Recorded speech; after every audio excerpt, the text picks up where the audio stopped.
EDR-ko používa agenta. Ten agent musí byť nainštalovaný na zariadení. To znamená, že to zariadenie musí mať operačný systém, musí mať ja ako správca siete v organizácii k nemu prístup a podobne. V realite ale tých zariadení je ďaleko viacej na sieti, na infraštruktúre a agentov tam nainštalovať neviem. Môžu to byť IP telefóny, tlačiarne, nejaké snímače teploty, čítačky dverných kartičiek na otváranie a podobne. Agenta tam nenainštalujem a vtedy potrebujem NDR, Network Detection and Response System.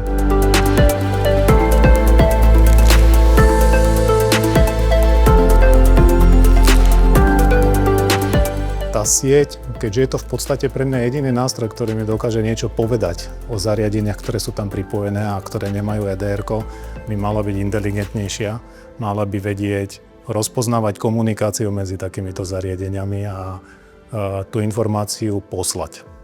Mala by vedieť možno aj rozpoznať, aká aplikácia sa tam preháňa, aké sú to zariadenia a podobne. Takže predsa len tie switchíky prístupové alebo wireless access pointy by mali byť trochu inteligentnejšie a dokázať takéto informácie poskytnúť. To je jeden pohľad na vec.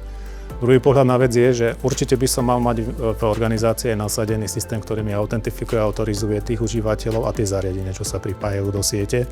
A v prípade, že mi ten NDR zdetekuje nejakú hrozbu, nejaký malware, útok, čokoľvek, tak vie dať pokyn tomu autentifikačnému autorizačnému systému, že daj mi toto zariadenie do karantény, znemožní mu komunikovať s okolím, aby sa mi ten malware nerozšíril.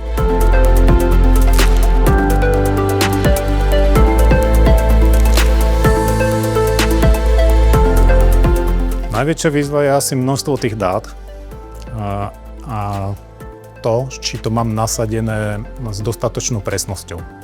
Povedal by som to tak, veľakrát som sa stretol s tým, že tieto systémy sú nasadené v zmysle zbierajú inteligentnejšie informácie zo zariadení len už niekde v agregovanej forme. Nie priamo úplne pri tých zariadeniach čo najbližšie, ale treba zo 2-3 úrovne vyššie, kde tie informácie sú agregované, ale tam sa mi môže stať, že ak mám na jednej lokalite, jednom poschodí, jednej pobočke zariadenia navzájom medzi sebou dve, ktoré sú jedno z nich infikované, tak tá hrozba sa mi preniesie na to druhé a ja o nej vôbec neviem, ak mám len agregované info.